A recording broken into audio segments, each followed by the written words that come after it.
She believed in the law. She built her career on the word justice. And then she learned that her testimony was slowly killing a man in Azkaban.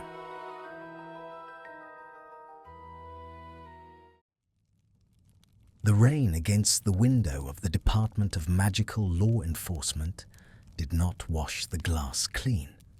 It merely distorted the world outside, turning the lights of London into running, bleeding streaks of grey and gold. It was late. The kind of late where the silence of the ministry becomes a physical weight, pressing against the eardrums, heavy with the secrets of 1,000 closed cases. Hermione Granger sat alone at her desk, the mahogany surface cool under her fingertips. A single enchanted lamp cast a pool of amber light over the stacks of parchment that formed her fortress. 6 months. It had been 6 months since the last gavel fell, since the cheers died down, since the world decided it was time to heal. She was a hero. Everyone said so.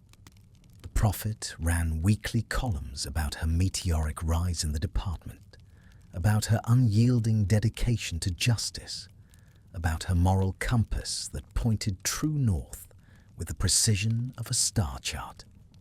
But sitting there, surrounded by the smell of ink and old dust, Hermione felt less like a compass and more like a broken clock, stuck at a moment she couldn't escape. Her hand hovered over a file that shouldn't have been on her desk. It was marked with a crimson stripe, classified, restricted access. The name on the tab was written in a cramped bureaucratic hand, Malfoy, D. She shouldn't have pulled it. The case was closed. The sentence was final. Life in Azkaban. The wizarding world had nodded in grim satisfaction, eager to bury the last remnants of a dark era. Draco Malfoy was a symbol, a relic of the regime they wanted to forget. Putting him away was supposed to be the final act of cleansing. Hermione's fingers trembled slightly as she touched the rough edge of the folder. It wasn't curiosity that drove her. It was a nagging, acidic sensation in the pit of her stomach that had started weeks ago and refused to fade. It was the memory of the trial. Specifically, the memory of his silence. He hadn't fought. He hadn't pleaded. He had sat in the cage, pale as bone, his eyes fixed on a point somewhere above the Chief Warlock's left shoulder, looking like a man who had already vacated his own body. When her name was called, when she stood to give her testimony, he hadn't even blinked. She opened the file. The parchment crackled in the quiet room, sounding indistinguishable from a breaking branch. Inside were the unredacted aura reports from the night of the battle and the weeks leading up to it. These were the documents the public hadn't seen, the raw data that had been smoothed over to build a cohesive narrative for the prosecution. Hermione began to read, her eyes scanning the familiar legal jargon, looking for the cracks she sensed were there. Exhibit B. Interrogation of captured snatchers. Subject states that Malfoy lowered his wand during the skirmish at the border. Subject claims Malfoy misdirected the search party deliberately. Hermione frowned, bringing the parchment closer to the light. At the trial, this incident had been painted as incompetence. The prosecution had laughed at his failure to capture refugees. But the report suggested intent. She turned the page. Her breath hitched. Exhibit D. Manor surveillance logs, retrieved via pensive memories of house elves. Target observed attempting to dismantle the cellar wards on 3 separate occasions. Result: failure due to blood magic locks anchored to Bellatrix Lestrange. The air in the office seemed to drop 10 degrees. Hermione read the line again and again. He had tried to unlock the cellar. While she was down there, screaming under the Cruciatus, while Harry and Ron were clawing at the walls in the dark, Draco Malfoy had been upstairs, trying to break the wards that held them, and failing. A wave of nausea rolled over her, hot and sudden. She pushed her chair back, the wood scraping harshly against the floor. She stood up, pacing the small length of her office, her robes swirling around her ankles. She had testified. She had stood before the Wizengamot, straight-backed and righteous, and she had said, "He identified us. He knew who we were, and he called them." Technically, it was the truth. But it was a truth stripped of context, a truth that ignored the trembling of his hands, the terror in his eyes, the wand pushed into his back by his own father. She had spoken of his actions, but she had remained silent about his hesitation. And that silence had been the loudest thing in the courtroom. She returned to the desk, compelled by a morbid need to know the full extent of her mistake. She dug deeper into the pile, finding the medical evaluation conducted upon his arrest. Subject shows signs of prolonged exposure to unforgivable curses. Tremors in the hands consistent with Cruciatus after effects. Multiple lacerations, poorly healed. Severe malnutrition. They hadn't just arrested a Death Eater. They had arrested a torture victim. Hermione sank back into her chair, the fight draining out of her legs. The office felt too small, the walls closing in like the sides of a coffin. She looked at her own hands, clean, unscarred, resting on the parchment. These hands had helped sign his death warrant. She had believed she was serving the law. She had believed in the black and white of the war, us versus them, good versus evil. But looking at the grey ink on the page, the lines blurred. Draco Malfoy wasn't a hero. He was a coward, a bully, a prejudiced pure-blood prince. But he wasn't a monster. He was a boy who had been broken methodically, piece by piece, until there was nothing left but fear. And when the time came for mercy, when the society he had been raised to rule finally had power over him, they had shown him none. And she, Hermione Granger, the champion of the downtrodden, the voice of reason, she had let it happen. "Gods," she whispered, the word hanging heavy in the stagnant air. The rain intensified outside, hammering against the glass in a rhythmic, accusing barrage. She thought of Azkaban. She had never been there, but she had read the descriptions. The cold that settles in the marrow and never leaves. The damp. The screaming silence of the Dementors, even now that they were supposedly under control. He was there right now, sitting in the dark, probably staring at a wall, just as he had at the trial. A sudden, fierce rebellion ignited in her chest. It was irrational, dangerous, and entirely unlike the prudent bureaucrat she was supposed to be. But Hermione Granger had never been good at ignoring a wrong, especially one she had helped commit. The law said justice had been served. Her conscience screamed that it had been perverted. She grabbed a fresh sheet of parchment and dipped her quill into the ink pot. The nib scratched aggressively against the paper as she wrote. Request for visitation. Inmate 6-24. Location Azkaban, High Security Wing. Visitor Hermione Granger. Purpose legal review. It was a lie. There was no official review. If Shacklebolt found out she was reopening a closed wound without authorization, she could be suspended. Or worse. The political fallout of the Golden Girl visiting a convicted Death Eater would be catastrophic. She didn't care. The image of the surveillance log, attempting to dismantle the cellar wards, burned behind her eyelids. He had tried to save them. In his own pathetic, terrified way, he had tried, and in return, she had buried him. She signed her name at the bottom with a flourish that tore the paper slightly. Hermione stood, grabbing her cloak. She couldn't wait for morning. The guilt was a living thing now, clawing at her throat, demanding action. She needed to see him. She needed to look him in the eye, not across a courtroom, not across a battlefield, but face to face. She needed to know if there was anything left of the boy who had lowered his wand, or if Azkaban had already devoured him whole. She extinguished the lamp. The office plunged into darkness, save for the grey light of the storm filtering through the window. Hermione walked to the door, her heels clicking on the stone floor, echoing like a countdown.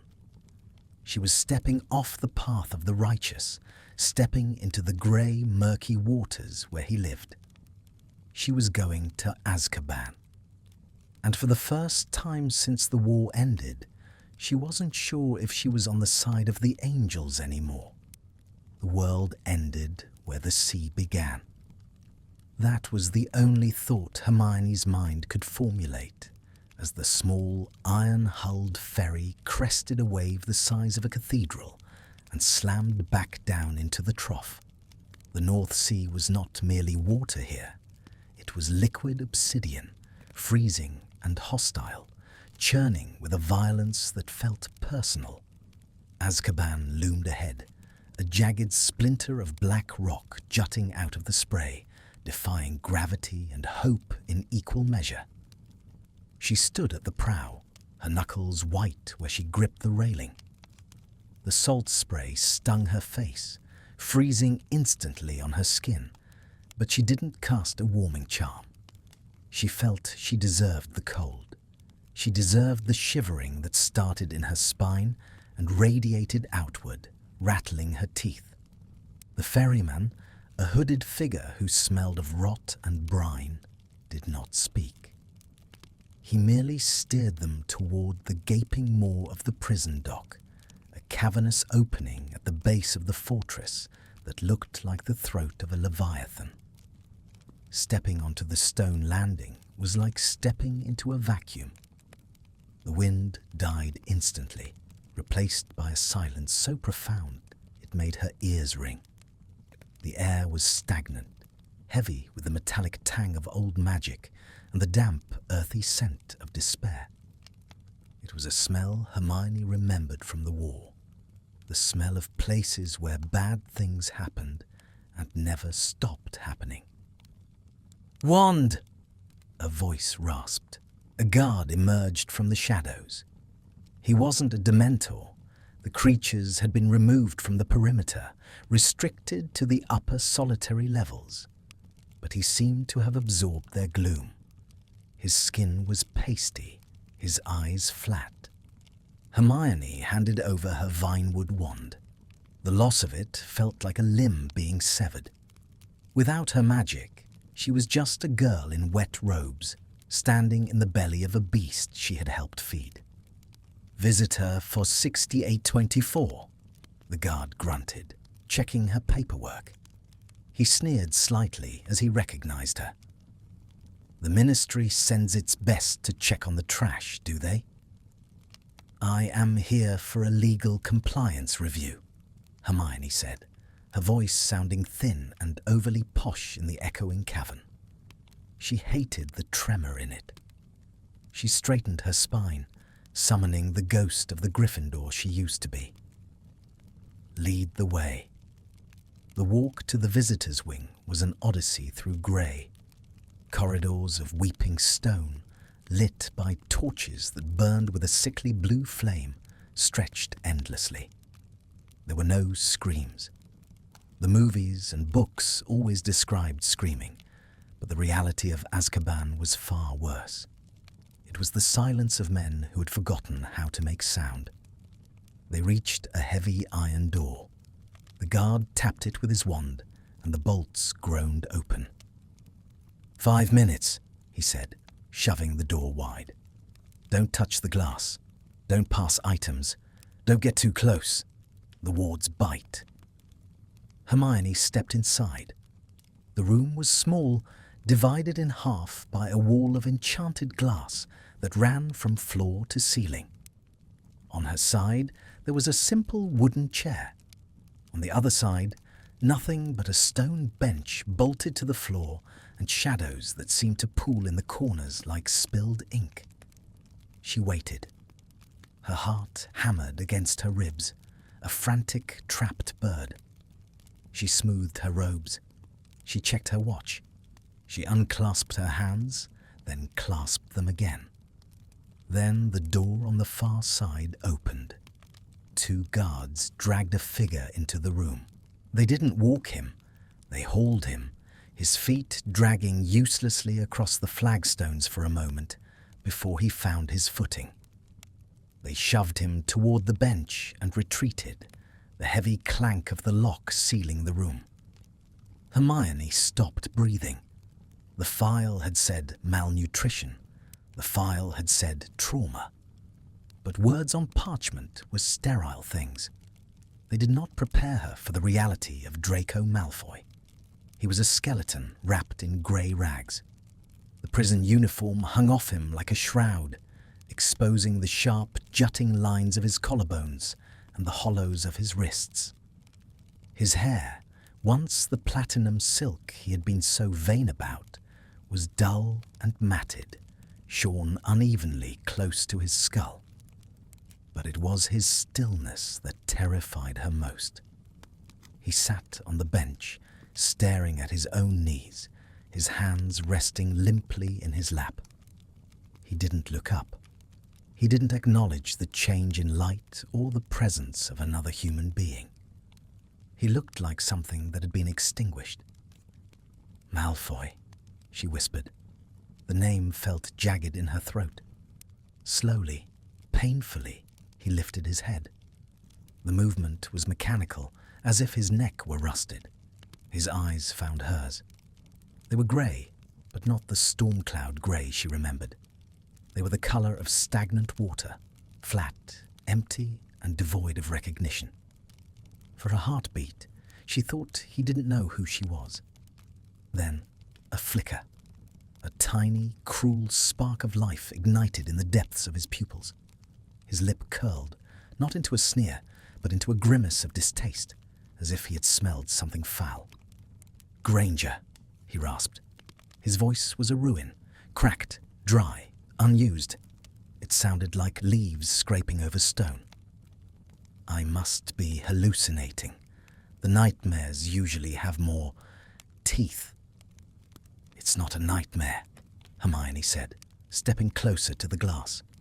She could feel the hum of the barrier, a static charge that made the hair on her arms stand up.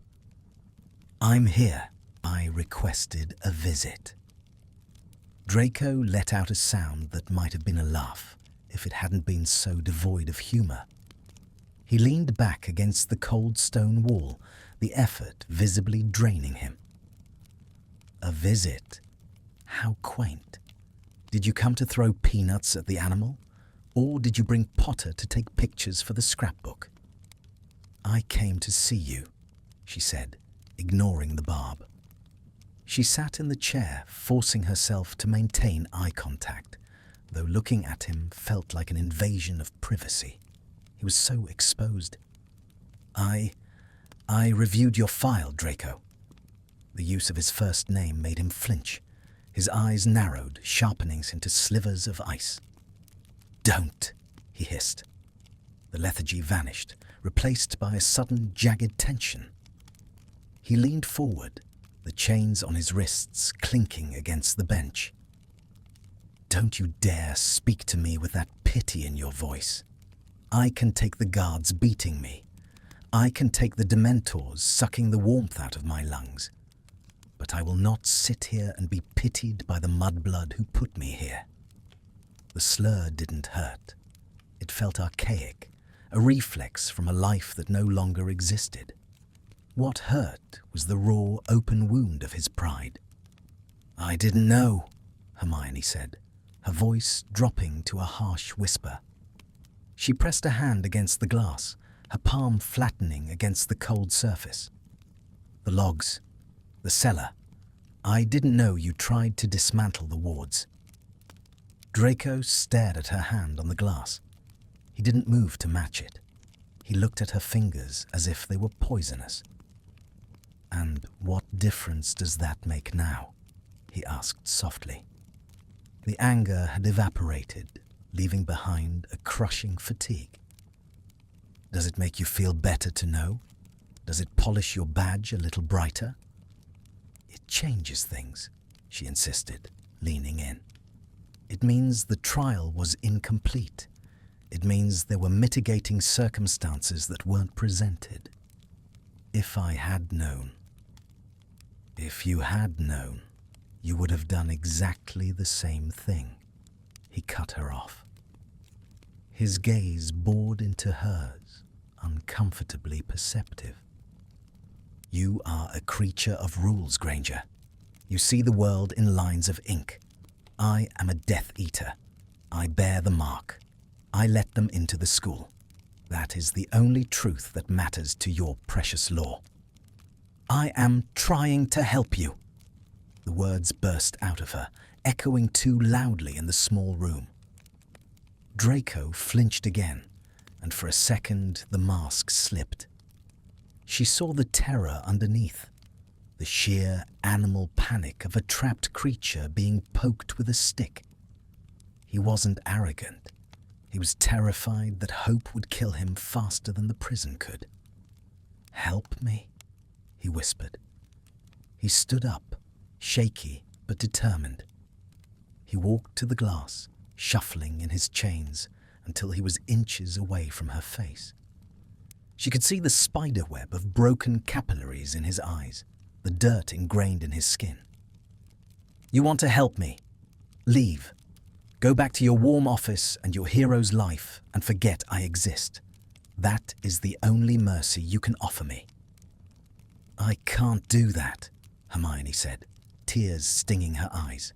She hated herself for crying. He would despise her for it. "I can't leave you here knowing what I know." "Then you are a fool," Draco murmured. He looked at her, really looked at her, for the first time. His gaze swept over her clean robes, her healthy skin, the life that pulsed in her veins. A look of profound yearning crossed his face, so intense it felt like a physical blow before he slammed the shutters down again. "You have 3 minutes left," he said, his voice turning cold and dead. "Spend them staring at the wall. I'm done performing for you." He turned his back. He walked back to the bench and sat down, facing away from the glass. He curled in on himself, pulling his knees to his chest, shrinking until he was nothing but a pile of grey rags in the shadows. "Draco," she pleaded. He didn't move. He became stone. Hermione sat there for the remaining time, her hand still pressed against the glass, separated from him by 3 inches of magic and a universe of regret. The silence stretched, thick and suffocating. She watched the rise and fall of his shoulders, the only sign that he was still alive. When the guard opened the door to collect her, Draco didn't turn around. "Time's up," the guard grunted. Hermione stood, her legs numb. She looked at his back one last time, burning the image into her mind. The curve of his spine, the fragility of his neck. She had come here seeking absolution, seeking to fix a mistake. Instead, she had found a ruin. She walked out of the room, the heavy iron door clanging shut behind her with the finality of a coffin lid. The journey back through the corridors was a blur. She retrieved her wand, but the wood felt cold in her hand, no longer a source of comfort. She walked out onto the dock, into the biting wind and the rain. The ferry was waiting. Hermione stepped onto the deck and turned back to look at the fortress. It rose into the blackened sky, a monument to suffering. Somewhere in there, behind layers of stone and wards, Draco Malfoy was staring at a wall, waiting to die. She felt a crack form in the center of her chest. It wasn't heartbreak. It was something structural. The foundation of her world, the belief in the inherent goodness of the system she served, had fractured.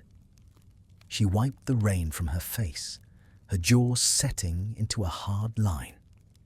He had told her to leave. He had told her to forget.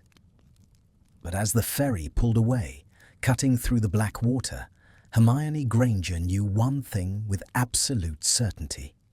She was not going to forget. The glass wall had stopped her touch, but it hadn't stopped the truth. This wasn't justice. It was a slow execution, and she was the executioner. No, she whispered to the storm. The wind tore the word from her lips, but she said it again, louder. No. She wasn't just going to review his file. She was going to tear the whole damn case apart. If he wouldn't accept her pity, fine. She wouldn't give him pity. She would give him the one thing he had never had, not from his father, not from Voldemort, and certainly not from the Ministry. She would give him a choice. 2 weeks later, Hermione returned to the edge of the world. The storm had passed, leaving behind a sky the colour of a bruised plum and a sea that moved with a sluggish, oily menace. The ferry ride was no less harrowing, but this time Hermione did not grip the railing. She stood in the centre of the deck, her hands buried deep in the pockets of her heavy wool cloak, her fingers tracing the sharp corners of the object, shrinking charmed and concealed within the lining. She was breaking the law. The realization sat in her chest, heavy and cold, like a stone swallowed whole. She, the head girl, the war heroine, the deputy head of the Department of Magical Law Enforcement, was smuggling contraband into a maximum security prison. It was a small infraction, a misdemeanor at best, but it was the first crack in the dam. The intake process was routine now. The damp stone, the silence, the apathy of the guards. They didn't sneer this time. They just looked bored. To them, she was just another mourner coming to weep over a grave that hadn't been filled yet. "Room 4, the guard grunted, not bothering to look up from his copy of the Daily Prophet. Hermione walked the corridor alone. She knew the way. The air grew colder with every step, a supernatural chill that bit through her warming charms. When she reached the heavy iron door, she paused. Her heart did a traitorous double beat. She took a breath, tasting the metallic tang of the prison air, and pushed the door open. He was waiting. Unlike the last time, he wasn't being dragged in. He was already sitting on the stone bench, his back to the glass. He was slumped forward, elbows on his knees, head hanging low. The grey uniform hung even looser on his frame than before. He looked like a marionette whose strings had been cut. At the sound of the latch clicking shut, his shoulders tensed. Slowly, he turned his head. The sight of him hit her with fresh violence. The shadows under his eyes were purple bruises against the translucent pallor of his skin. But it was the eyes themselves that stopped her breath. They were guarded, wary, like a beaten dog that isn't sure if the hand reaching out holds food or a stone. "You came back," he said. His voice was rough, unused to speech, but the mockery was quieter, less performative. "I said I would." Hermione took her seat on the wooden chair, placing her bag on the floor. She tried to keep her movements soft, non-threatening. Draco turned fully, shifting his legs with a grimace of discomfort. He watched her with a morbid curiosity.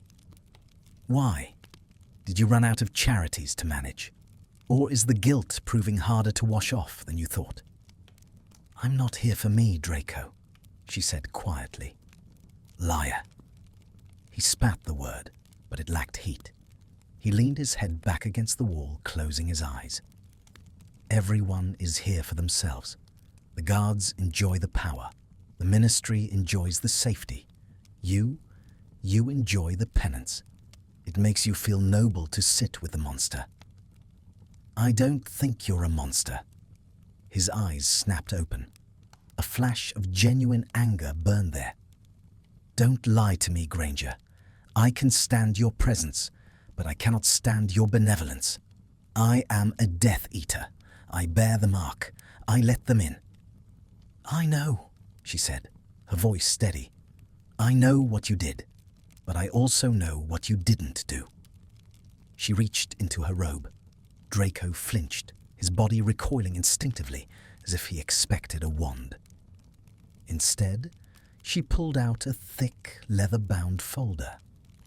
It wasn't the official ministry file this time. It was a collection of parchment she had compiled herself. Transcripts, memory logs, timestamps. She placed it on the small ledge beneath the glass partition. What is that? He asked, eyeing the stack suspiciously. Evidence, she said. Evidence that was inadmissible. Evidence that was lost. Evidence that I found. Draco stared at the papers. He didn't move closer. It doesn't matter. The gavel fell, Granger. I'm rotting in here. Paper won't change that. It changes the truth, she insisted. She opened the folder, pressing her palm against the page to flatten it. June 19th. The Battle of the Department of Mysteries. You were ordered to retrieve the prophecy. You failed. I know my failures, he muttered bitterly. May the 2nd. The Battle of Hogwarts, she continued, ignoring him. Witness statement from a third-year Hufflepuff. She was cornered by Greyback. She states that a spell hit the wall near her head, causing debris to fall and block the corridor, allowing her to escape. The spell came from a hawthorn wand. Draco went very still. The air in the rooms seemed to thin, making it hard to breathe. He looked at her, his expression unreadable, a mask of porcelain fragility. You missed on purpose, Hermione said softly. It wasn't a question. I was aiming for her, he rasped, his voice tight. My aim was off. Your aim was never off in 6 years of defense against the dark arts, she countered. She turned the page. March. Malfoy Manor. The cellar. This time the silence that followed was deafening. Draco looked away, staring at the dark corner of his cell. His jaw worked, a muscle feathering under the skin. The logs show 3 attempts to breach the wards from the inside of the drawing room. Hermione read, her voice trembling slightly. You were upstairs. Bellatrix was occupied. You tried to let us out. Stop, he whispered. You tried to save us, Draco. You stood in that room watching your aunt torture me, and you were frantically trying to break the locking charms on the cellar door. You risked your life. If she had caught you... I said stop! He surged forward, slamming his hand against the glass. The sound was like a gunshot. Hermione didn't flinch. She stayed right where she was, her eyes locked on his. Draco was trembling. Violent, uncontrollable shivers racked his frame. His face was twisted in a rictus of pain and shame. Stop digging it up, he choked out. It doesn't count. None of it counts. I didn't save you. I didn't stop her. I stood there. I stood there and I watched. You tried, she said, her voice fierce, implacable. Intent matters. In the eyes of the law, maybe it's complicated, but to me, it matters." Draco stared at her, his chest heaving. The anger drained out of him as quickly as it had come, leaving him hollowed out. He slid down the glass, his forehead resting against the cold surface. "Why are you doing this?" he asked, his voice barely audible. "Why are you torturing me with almosts? I am here because I deserve to be. Let me rot in peace." "Because you don't deserve this," Hermione said. She leaned forward, mirroring his position, her forehead inches from his, separated only by the magic-infused barrier. "And I can't sleep, Draco. I can't sleep because I helped put you here, and I was wrong." They stayed like that for a long moment. The barrier hummed between them, a low-frequency buzz that vibrated in her teeth. She could see the individual lashes of his eyes, the grey stubble on his jaw. He looked so human, so tragically, painfully human. Slowly, Hermione reached into her pocket again. She pulled out the item she had smuggled. It was a book, not a storybook, but a dense academic text. The theoretical applications of arithmancy in curse-breaking. And tucked inside the front cover, flattened and wrapped in wax paper, was a bar of high-grade dark chocolate. She slid the book into the narrow transfer drawer, a mechanism designed for legal documents, barely wide enough for the volume. "Take it," she said. Draco looked at the drawer. He looked at the book. A hunger woke in his eyes that had nothing to do with food. It was the hunger of a starving mind. He hadn't seen a book in 6 months. He hadn't seen anything but grey stone. "That's contraband," he whispered. "If they catch you." "They won't," she said firmly. "Take it." He hesitated. His hand hovered, trembling. The internal struggle was visible, the pride warring with the desperation. Finally, the desperation won. He reached out, his fingers brushing the leather binding with a reverence that made Hermione's heart ache. He pulled the book through to his side. He didn't open it immediately. He just held it. He pressed it against his chest, closing his eyes, inhaling the scent of paper and ink and old magic. It was a smell of the world he had lost. "There's chocolate inside," she added softly. "Eat it. It helps with the cold." Draco looked at her then. The mask was gone completely. There was no sneer, no aristocracy. Just a boy who was drowning, looking at the hand that had thrown him a rope. "Granger," he said. The name wasn't an insult anymore. It was an acknowledgement. "I'll be back next week," she said, standing up. She felt drained, as if she had performed a complex spell for hours. "Read the chapter on harmonic convergence. I think you'll find it relevant to the warding structures here." It was a hint, a dangerous, treasonous hint.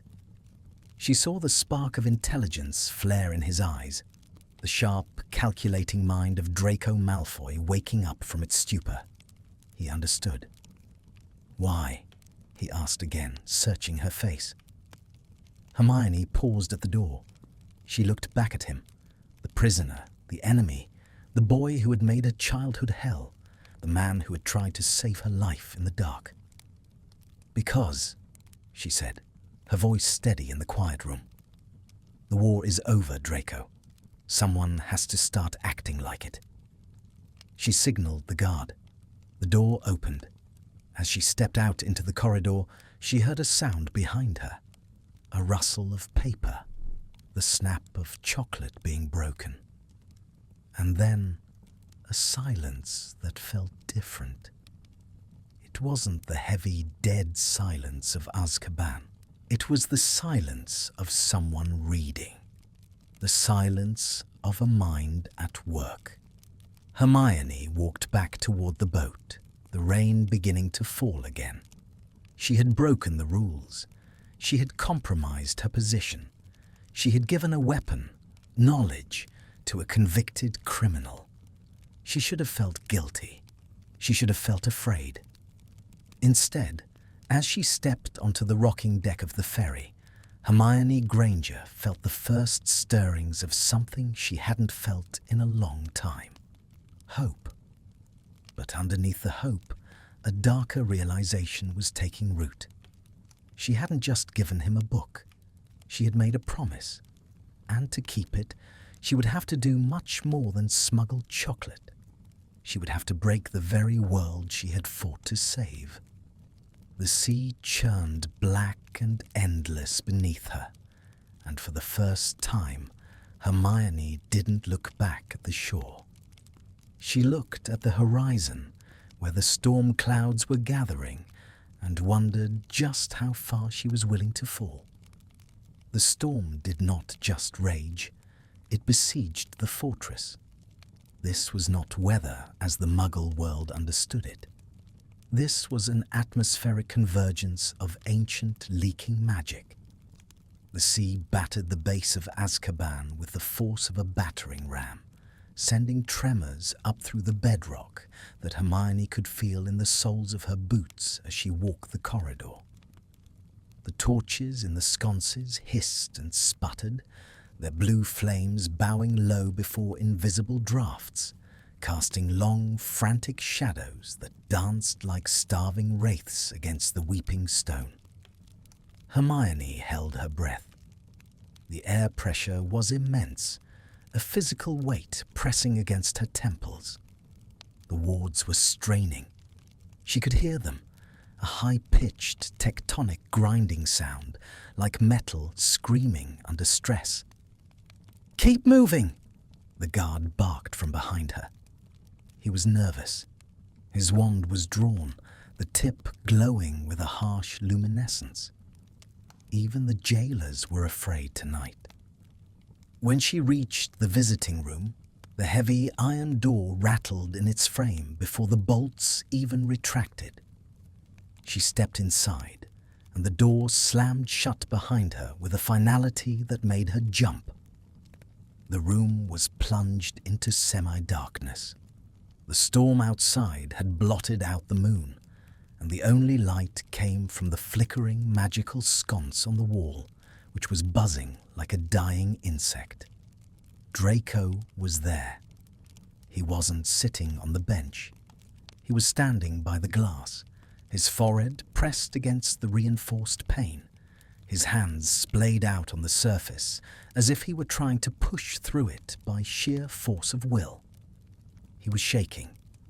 Not the fine tremor of the cold, but the violent, racking shudders of a body in revolt. "Draco?" she whispered, dropping her bag. He jerked back as if burned, spinning to face her. In the strobe light flickering of the torch, he looked spectral. His skin was translucent, the veins beneath showing blue and fragile.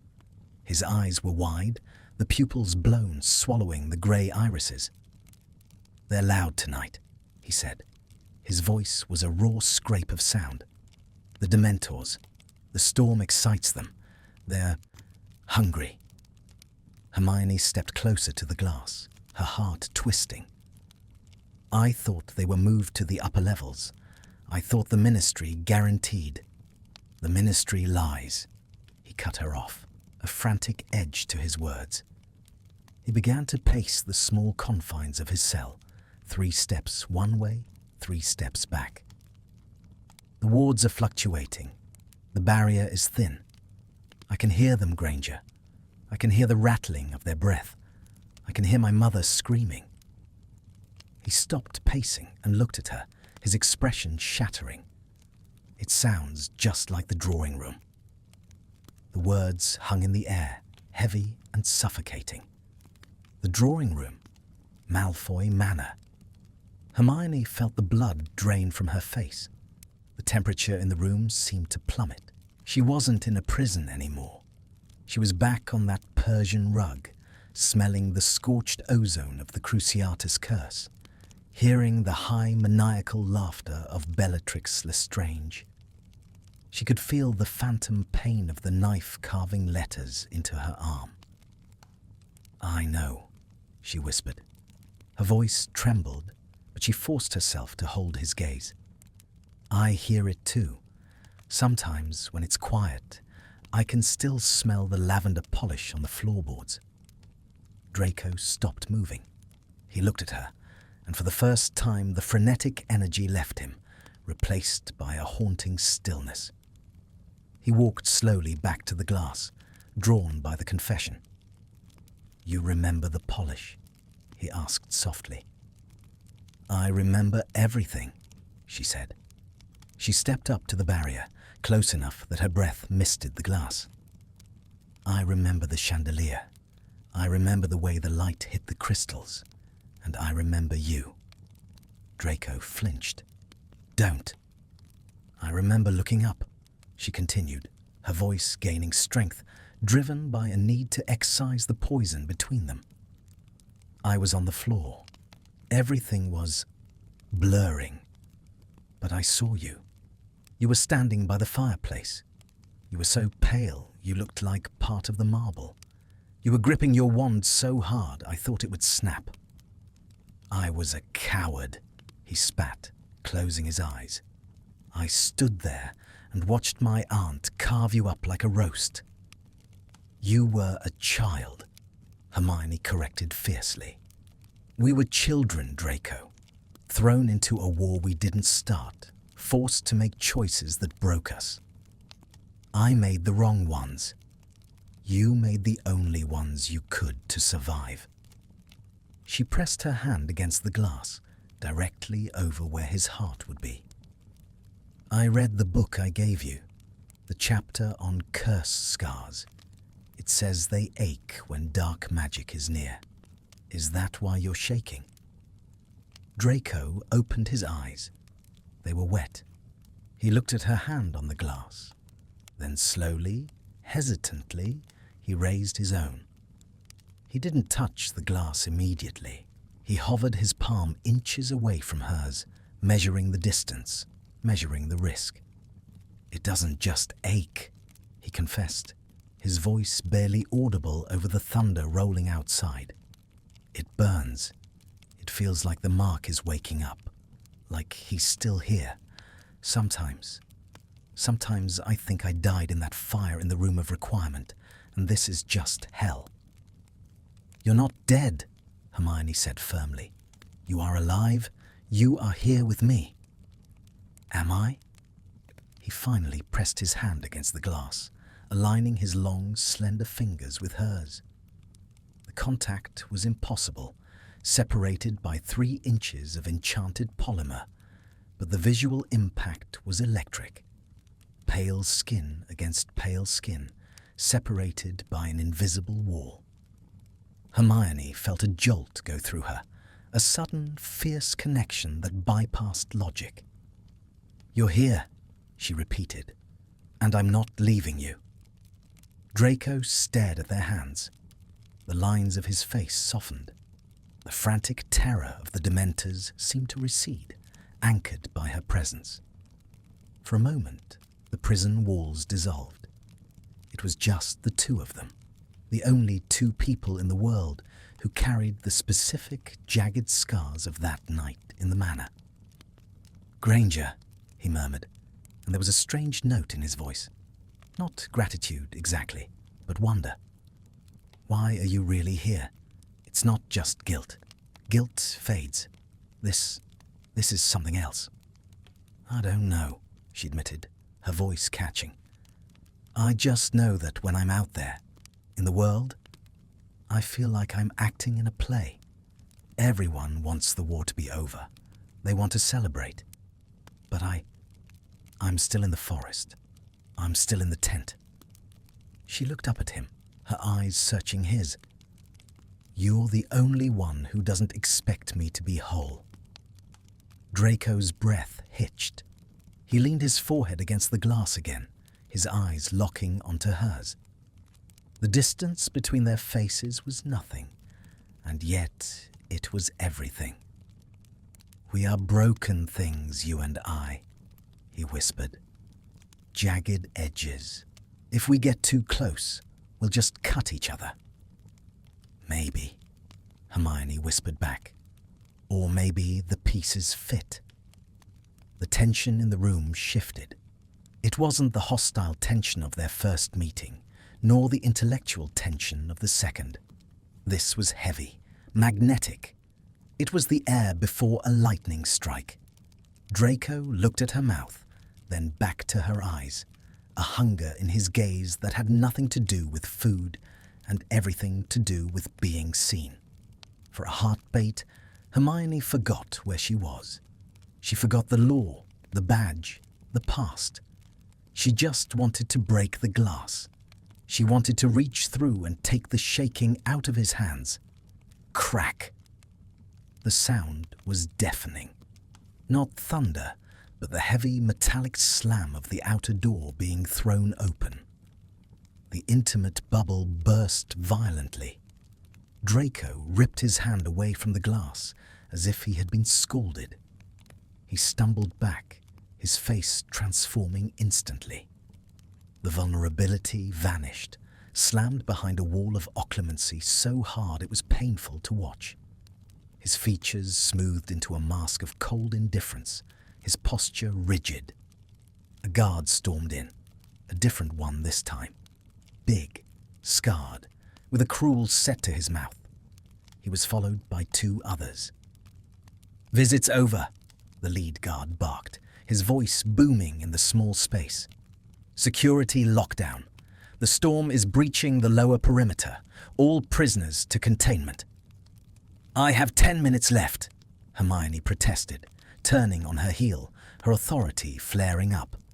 "I am the deputy head of—" "I don't care if you're the minister herself," the guard sneered, stepping into her personal space. "Warden's orders, code black. Get out, or we drag you out." He turned to the glass and banged his baton against it, a jarring, ugly sound that made Draco flinch, though he tried to hide it. "Move it, Death Eater!" the guard shouted through the partition. "Back against the wall, hands where I can see them." Draco obeyed instantly. It was a conditioned response, terrifying in its speed. He backed up until his spine hit the stone, his hands raised, his head bowed. He didn't look at Hermione. He was gone. The boy who had remembered the lavender polish, the boy who had reached for her hand, he had been erased. "Draco!" Hermione called out, desperation clawing at her throat. He didn't look up. "Eyes on the floor, scum!" the guard yelled, pointing his wand at the glass. A flash of red light stunned the partition, making it opaque for a second. "Get her out of here," the guard ordered his subordinates. One of the men grabbed Hermione's arm. "Let's go, miss. It's not safe." "Don't touch me," she snapped, shaking him off. She looked back at the glass. The opacity was fading, revealing the cell again. Draco was standing exactly where he had been ordered. He looked like a statue. But just before the guards forced her toward the door, he lifted his eyes. The warmth was gone. The connection was severed. His gaze was a frozen wasteland, devoid of hope, devoid of her. He looked at her with a profound, terrifying emptiness. "Go," his eyes said. "Go back to your light. Leave me to the dark." "Draco!" she screamed, the sound tearing from her throat as the heavy door began to close. The last thing she saw before the iron shut off the view was Draco sliding down the wall to the floor, pulling his knees to his chest and covering his ears with his hands, bracing for the screams that only he could hear. Hermione was shoved out into the corridor. The door clanged shut, the bolts sliding home with the sound of a judge's gavel. She stood there, chest heaving, the guard's hand still hovering near her arm. The storm raged outside, shaking the foundations of the prison, but the storm inside her was violent enough to tear the world apart. She had felt it. The spark. The connection. He wasn't gone. He was in there, buried under layers of trauma and stone. And they were killing him. The guard sneered at her. "Waste of time, miss. They don't change. Once a snake, always a snake." Hermione straightened her robes.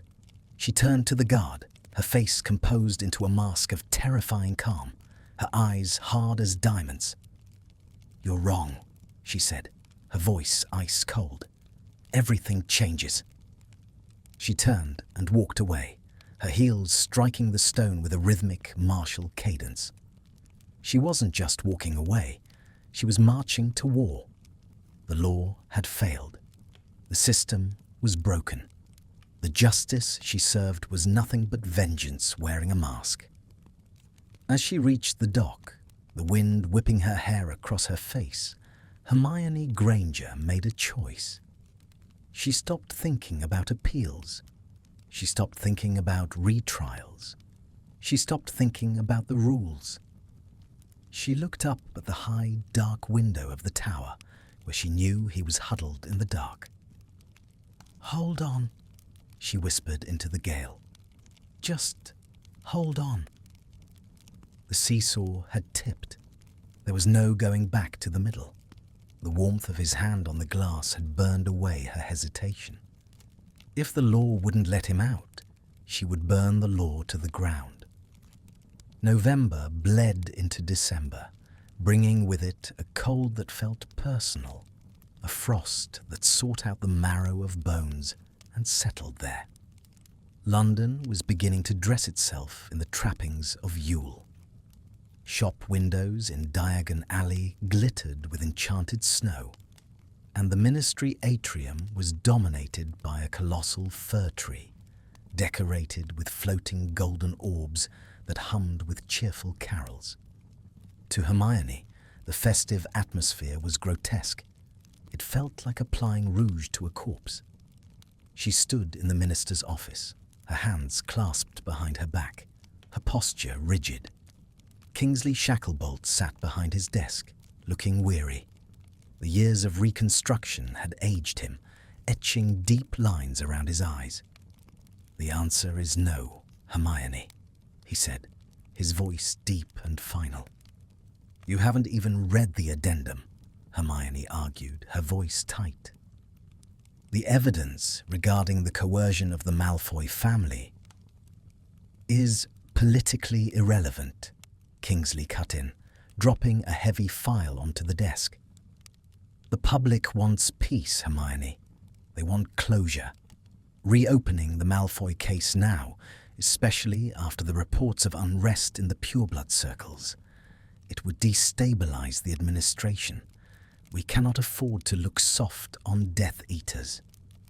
"It's not about being soft," she snapped, her control slipping. "It's about being right. We are leaving a man to die in isolation because it's inconvenient to save him." Kingsley sighed, rubbing his temples. "He is in Azkaban, Hermione. It is a prison, not a hotel. It is designed to be harsh." "He's in the isolation ward," she said, her voice dropping to a dangerous whisper. "I saw the transfer order this morning. Why was he moved, Kingsley? He hasn't broken any rules. He barely speaks." "Security concerns," Kingsley said vaguely, refusing to meet her eyes.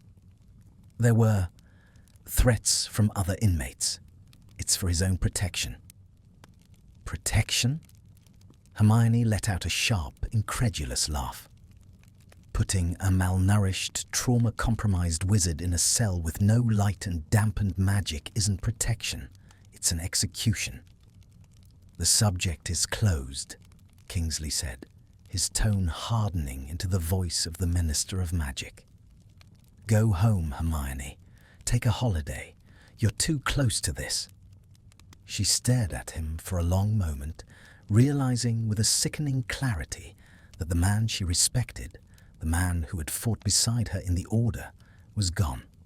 In his place was a politician. "I will," she said softly. She turned and walked out, but she didn't go home. She went to the apparition point. The isolation ward of Azkaban was located in the deepest bowels of the fortress, below the sea line. Here, the walls wept constant streams of salt water, and the air pressure was crushing. It was a place designed to break the mind by depriving it of sensory input. No light, no sound, no time. Hermione's clearance barely got her through the door. The guards were hostile, suspicious. They stripped her of her cloak, her bag, everything but her wand, which they registered with a magical trace. When she finally reached the cell, Cell 0, she felt as though she were walking on the bottom of the ocean. There was no glass wall here. There was a heavy steel door with a small barred viewing slit and a magical suppression field that hummed with a headache-inducing frequency. "Open it," she ordered the guard. "Against protocol," the guard grunted. "Standard interaction is through the slit." "I am here for a health inspection under the Prisoner Welfare Act, Section 7, she lied, her voice ringing with an authority she didn't feel. "Open the door, or I will have you cited for obstruction of justice before the sun sets." The guard hesitated, then spat on the floor and unlocked the door. 5 minutes. If he attacks, we stun to kill." The door groaned open. The darkness inside was absolute. Hermione cast a lumos, the light from her wand cutting a sharp, blinding cone through the gloom. "Turn it off," a voice croaked from the corner. It was a sound of pure agony. Hermione immediately dimmed the light to a soft amber glow. Draco? He was huddled in the corner furthest from the door, wrapped in a blanket that was damp with condensation. He didn't look up. He was rocking slightly, a rhythmic, soothing motion that autistic children sometimes use to regulate their nervous systems. Hermione stepped inside, the door closing behind her, but leaving a crack of light from the corridor. The smell hit her instantly. Sickness, damp wool, and the coppery tang of blood. She knelt beside him, disregarding the filth on the floor. "Draco, look at me." He stopped rocking. Slowly, he lifted his head. Hermione had to bite the inside of her cheek to keep from screaming. He was dying. There was no other word for it. His skin was grey, stretched so tight over his cheekbones that it looked ready to tear. His lips were cracked and bleeding. But it was his eyes that terrified her. They were dull, glazed over with a film of exhaustion so profound it looked like madness.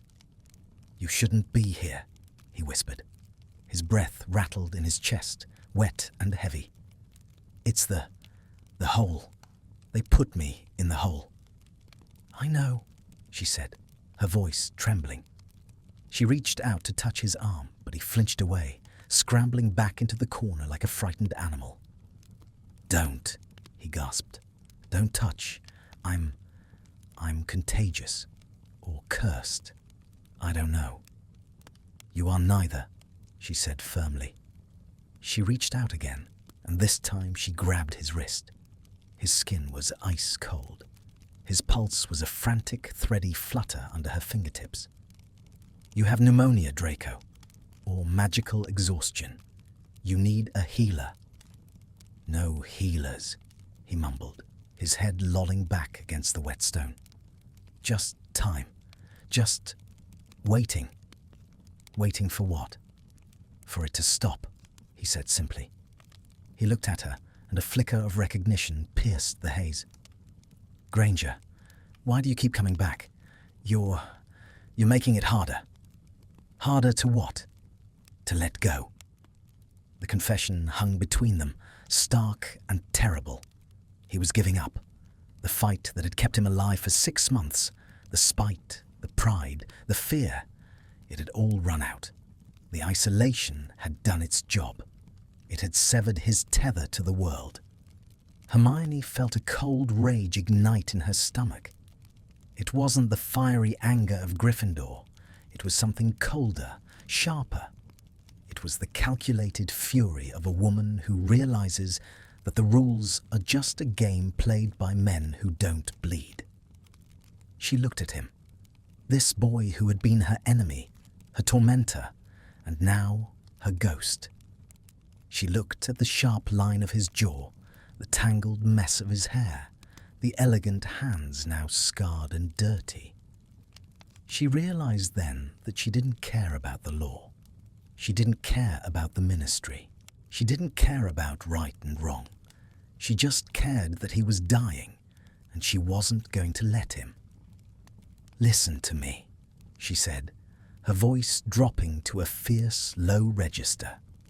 She tightened her grip on his wrist, forcing him to focus on the pain of the pressure.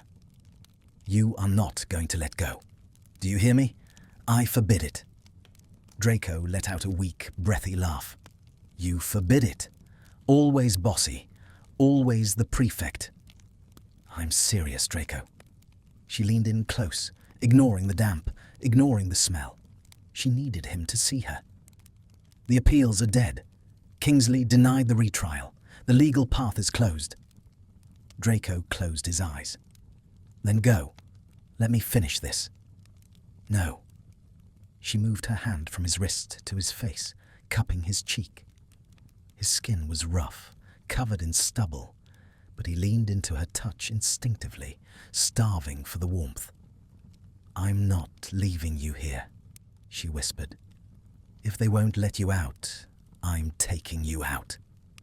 Draco's eyes snapped open. The haze cleared for a second, replaced by shock. "What?" "I'm going to break you out," she stated. It wasn't a question.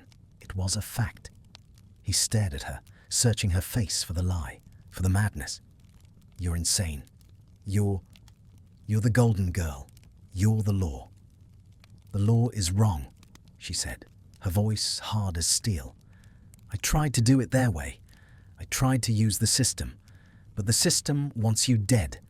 And I—" Her voice broke just for a second. "I can't live in a world where that happens." Draco grabbed her hand, pulling it away from his face. His grip was surprisingly strong, fueled by a surge of adrenaline.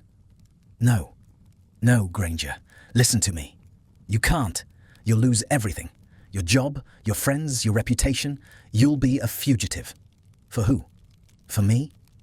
"Yes," she said. "I'm not worth it," he hissed, his voice cracking. "I am a ruin. Look at me. I am nothing but bad memories and mistakes. Don't throw your life away for a ghost." "It's my life," she countered, "and I'm choosing how to spend it." "I won't let you." He tried to push her away, but he was too weak. His hands trembled against her shoulders. "I won't let you destroy yourself. I'd rather rot." "You don't get a vote," she said, grabbing his shoulders and holding him still. "You saved us at the manor. You didn't identify us. You gave us time. Now I'm returning the favor." "That was different." "It is exactly the same," she cried, her voice echoing dangerously in the small cell. She lowered it instantly. "It is exactly the same. You made a choice against your own survival to do what was right. Now, I am making mine." She looked deep into his eyes, stripping away the defenses, the history, the blood status. "I need you to trust me," she said. "I need you to hold on for 3 more weeks. Can you do that? Can you stay alive for me?" Draco stared at her. He looked at the determination in her eyes, the fire that burned there. He saw the enormity of what she was offering, not just freedom, but a sacrifice. She was willing to become a criminal for him. The realization broke him. His face crumbled. He let out a sob, a jagged, ugly sound, and collapsed forward, burying his face in the crook of her neck. He wept. He didn't cry silently. He shook with the force of it, clutching at her robes as if she were the only solid thing in a dissolving universe. Hermione held him. She wrapped her arms around his emaciated frame and held him while he fell apart. She stroked the back of his head, whispering nonsensical things, feeling the dampness of his tears soaking into her collar. She felt the shift then, the final click of the lock. It wasn't just guilt anymore. It wasn't just duty. As she held him in the dark, smelling the prison and the decay, she knew that she had crossed the line. She wasn't just his lawyer. She wasn't just his savior. She was his. 3 weeks, he choked out against her shoulder, his voice muffled. "I'll give you 3 weeks." "Good," she whispered, resting her chin on the top of his head. "Because I have a plan, and it's going to take everything we have." The door creaked. The guard was coming back. Hermione pulled away, though it felt like tearing her own skin. She gripped his shoulders one last time. "Read the book," she whispered urgently. "The chapter on arithmancy, the counter-harmonics. Memorize the equations." "I did," he whispered back, wiping his face with a trembling hand. A spark of the old Draco, the sharp, dangerous Draco, flickered in his eyes. "I found the flaw in the warding cycle." Hermione almost smiled. "I knew you would." She stood up, smoothing her robes, transforming instantly back into the ministry official. But inside, she was vibrating with a terrifying energy. "Time's up!" the guard barked, swinging the door wide. Hermione walked to the door. She paused at the threshold and looked back. Draco was sitting in the corner again. He was still pale, still dying, still a prisoner. But he wasn't looking at the floor. He was looking at her. And in the darkness of the isolation cell, his eyes burned with a terrifying, desperate hope. She nodded once, a silent vow. Then she stepped out into the corridor, leaving the warmth of her touch behind, and walked toward the stairs. She had a prison to break, and she had 3 weeks to learn how to betray everything she had ever believed in. Hermione Granger became a ghost in her own life. December in the Ministry of Magic was a gaudy affair. Enchanted snow fell from the atrium ceiling, dissolving before it hit the floor, and the air smelled of pine and cinnamon. People smiled. They exchanged gifts wrapped in gold paper. They talked about holiday leave and Yule balls. Hermione walked through it all with a smile that felt like it had been painted on her face with lacquer.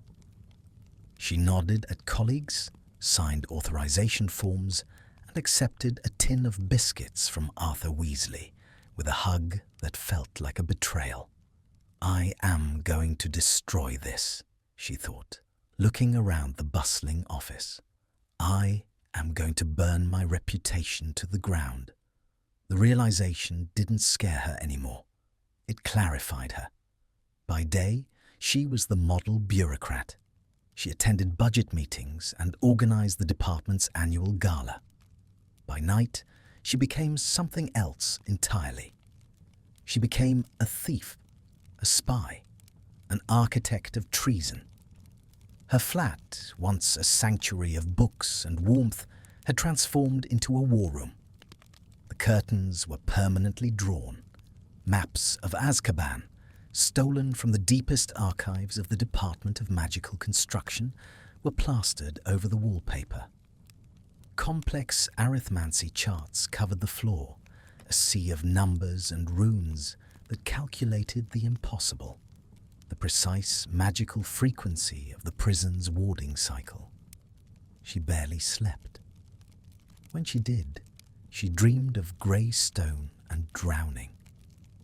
It was 3 days before Christmas when she found the key.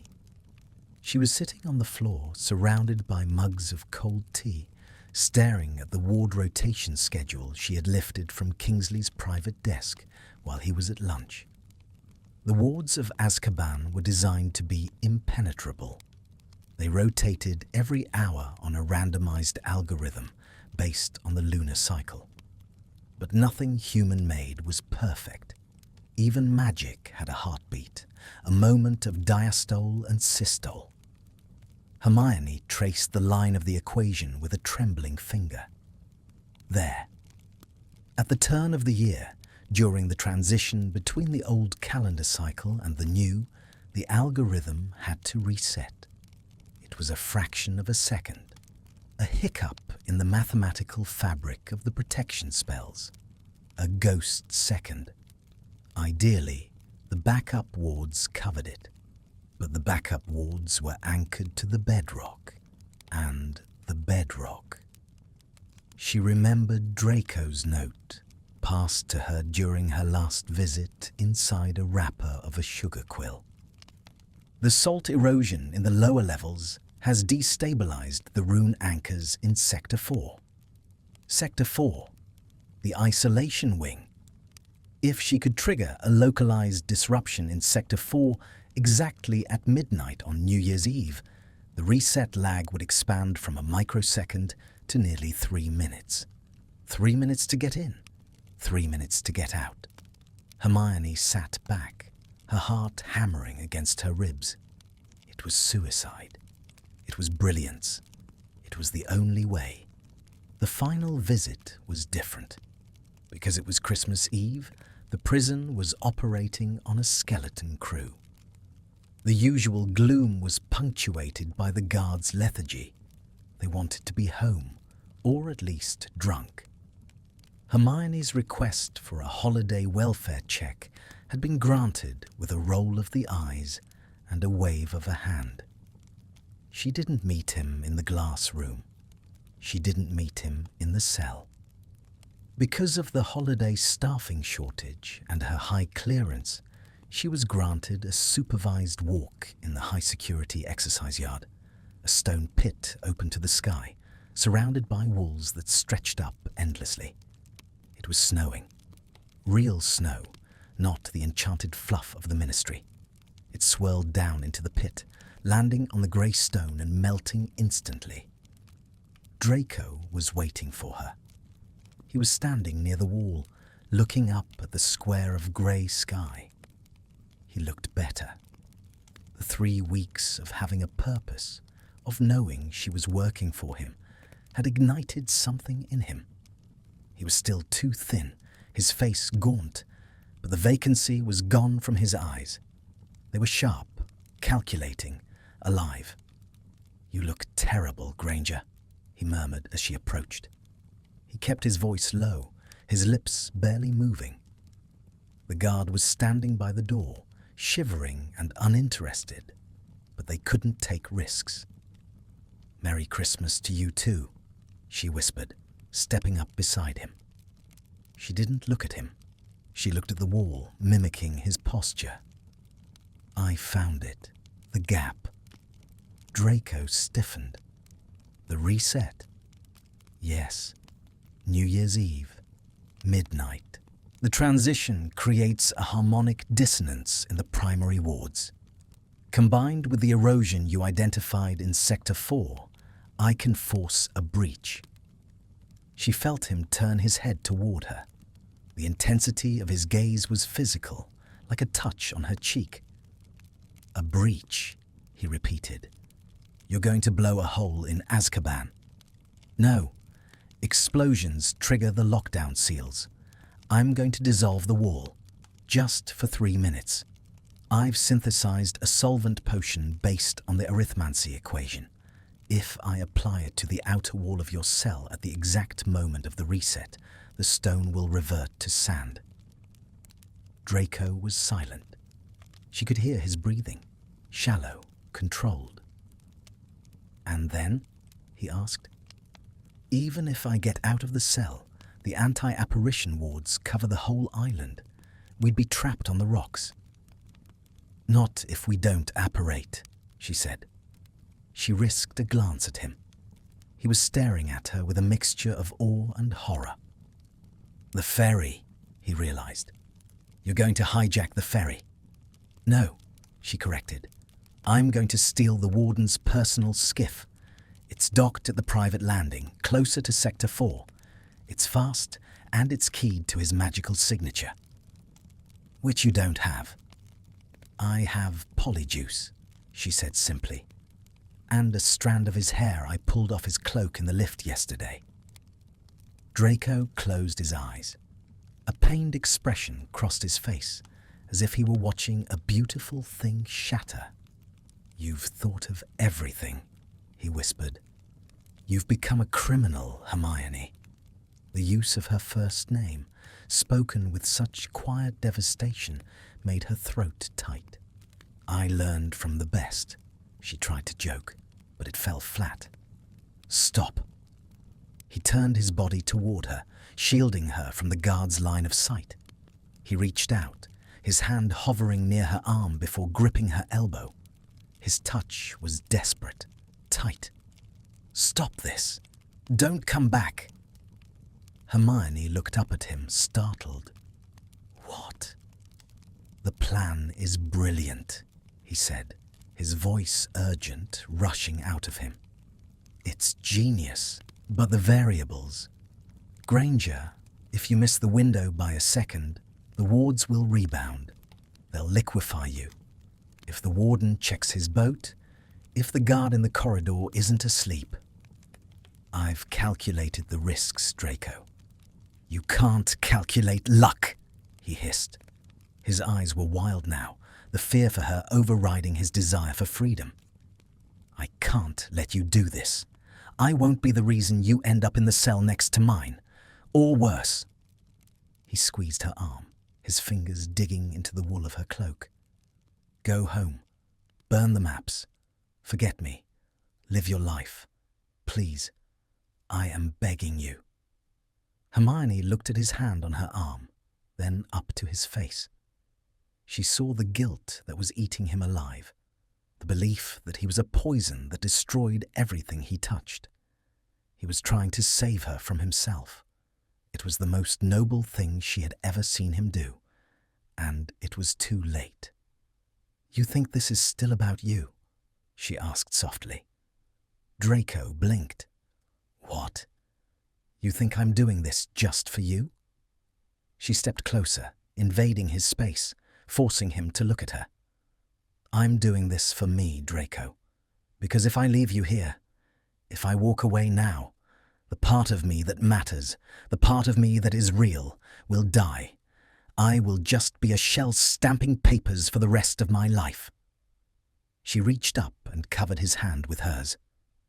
"I am not a victim here," she said fiercely. "I am the architect. I am making a choice, and my choice is you." Draco stared at her.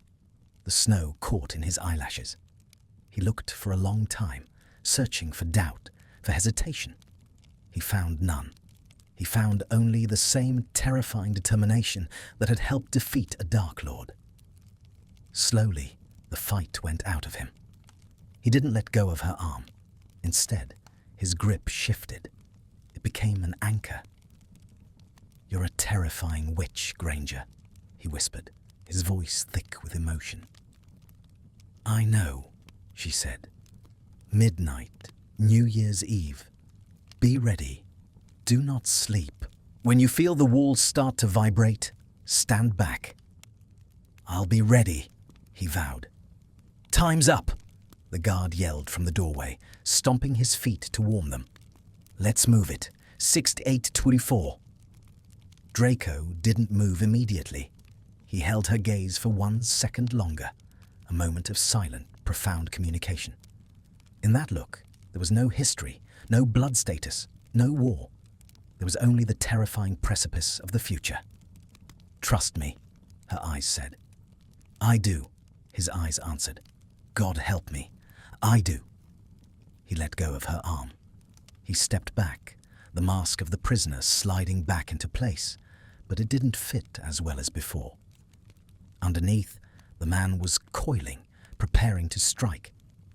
Hermione watched him walk back toward the heavy iron door. He didn't look back. He couldn't. She turned and walked out of the prison, the snow crunching under her boots. The next 6 days were a blur of adrenaline and paranoia.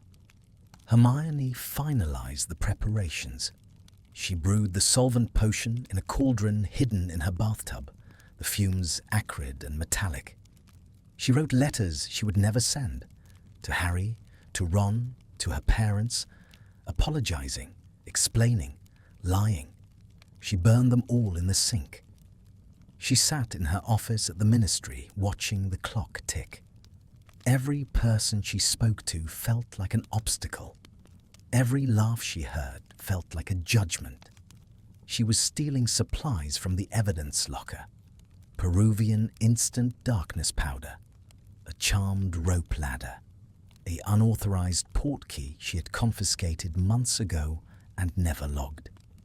She was stripping her life down to the essentials. She packed a single beaded bag, the same one from the war, with clothes, healing potions, money, and 2 wands. Her own, and one she had bought from a shady dealer in Nocturne Alley. On the morning of December the 31st, Hermione walked into Kingsley's office. "I'm taking the rest of the day," she said. "I'm not feeling well." Kingsley looked up from his paperwork. He looked concerned. "You do look pale, Hermione. Go. Rest. Happy New Year." "Happy New Year, Kingsley," she said. The lie tasted like ash. She knew that by tomorrow morning he would be leading the manhunt for her. He would look at her empty desk and feel the sting of this betrayal for the rest of his life. She walked out of the ministry. She didn't look back at the fountain, or the golden statues, or the world she had built. She went to the coast. She stood on the cliffside, the wind whipping her hair around her face. It was dark already. The sea was a black, churning void below. In the distance, invisible to muggles but burning like a beacon in her mind, was the island. She checked her watch. 10:20 p.m. 2 hours. Hermione Granger took a deep breath of the freezing air. She reached into her pocket and closed her fingers around the flask of polyjuice potion. The golden girl was dead. The architect was in control now. She walked down the path toward the hidden cove where she knew the supply boats docked before the midnight run. The plan was set. The pieces were moving. And somewhere in the dark, behind 3 feet of stone and 1,000 failing wards, Draco Malfoy was standing in the center of his cell, counting the seconds. The seesaw had stopped moving. They were locked in the descent. Hermione stepped into the shadows, and the night swallowed her whole. The polyjuice potion tasted like stale tobacco and raw meat. Hermione gagged as the thick sludge slid down her throat, burning its way to her stomach. She was standing in the shadows of the boathouse, the wind howling outside, but the storm within her body was far more violent. Her skin bubbled. Her bones audibly cracked, reshaping themselves with agonizing speed. She felt her center of gravity shift, her shoulders broaden, her eyesight sharpen, and then blur as she assumed the heavy, lumbering form of Warden Thaddeus Gibbon. She gasped, bracing her hands against the cold stone wall. Her hands. They were large, hairy, scarred. She looked down at them with a revulsion she didn't have time to process. She checked the pocket of the heavy trench coat she had stolen. 2 wands, the flask of solvent, the portkey. 11:30 p.m. She stepped out of the shadows. The warden's private skiff was bobbing violently in the dark water. It was a sleek, black vessel, enchanted for speed and stealth. Hermione stepped onto the deck, the wood groaning under her borrowed weight. She placed her hand on the helm. The boat shuddered, recognizing the magical signature of its master, or the hair she had dissolved in the potion. "Azkaban," she commanded. Her voice was a deep, gravelly bass that vibrated in her chest. The skiff surged forward, cutting through the waves like a knife. The journey was a blur of black water and freezing spray. Hermione stood at the helm, a statue of authority, while inside, her mind was racing through arithmancy charts. The ocean was trying to capsize her, but she barely felt it.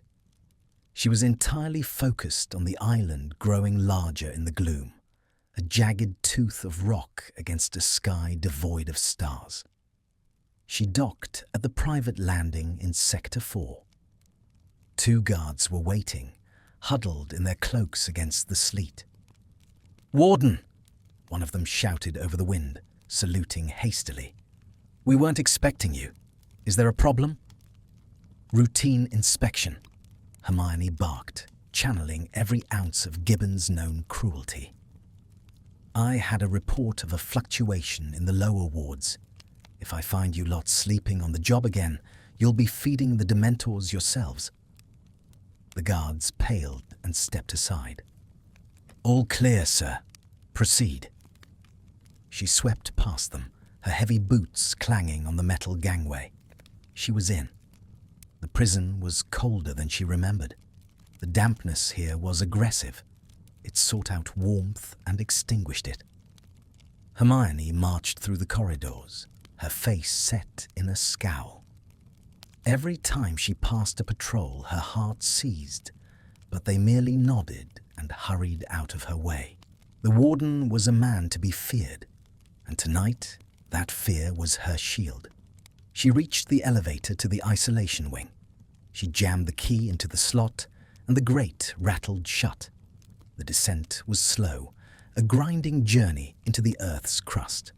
11:55 p.m. The elevator opened with a ding that sounded like a funeral bell. The isolation corridor was silent, save for the hum of the suppression fields. A single guard sat at the far end, near cell 0. He jumped to his feet as she approached, spilling his tea. "Sir, I was just dismissed," Hermione growled, not breaking her stride. "Sir?" "I said dismissed, Jenkins. Go upstairs, check the perimeter sensors. I want to interview the prisoner alone. I suspect he's been communicating with the outside." The guard hesitated. Leaving a prisoner alone with the warden was against protocol, but arguing with Gibbon was career suicide. "Yes, sir. Right away, sir." He grabbed his things and scrambled past her, the elevator grate clanging shut behind him. Silence. Hermione stood alone in the hallway. She rushed to the heavy steel door of cell 0. She checked her watch. 11:58:30. She didn't open the door. The door was alarmed. The plan relied on the wall. She moved to the side of the cell, where the outer wall met the structural support of the corridor. This was the stress point. This was where the erosion was worst. She reached into her coat and pulled out the flask. The liquid inside glowed with a faint, sickly green phosphorescence. "Draco," she whispered, though her voice was still the deep rumble of the warden. She cleared her throat, trying to pitch it higher, but the potion held fast. She knocked on the stone. 3 sharp raps. The signal. Inside, there was a shuffle. He was ready. 11:59:45. Hermione uncorked the flask. The fumes hissed as they hit the air, smelling of acid and ozone. She held her breath. 10, 9, 8. She could feel the magic of the prison pulsating around her. It was a living thing, a heartbeat of ancient wards. Thump, thump, thump, thump. 3, 2, 1. Midnight. The air rippled. A shudder passed through the floorboards. For a fraction of a second, the heavy, oppressive weight of the wards lifted. The ghost second. Hermione splashed the contents of the flask onto the stone. The reaction was instant and violent. The stone didn't crumble, it screamed.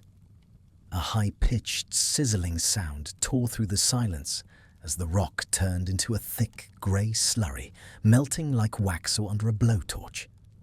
The hole widened rapidly, size of a fist, size of a head, size of a man. Through the dissolving rock, she saw him.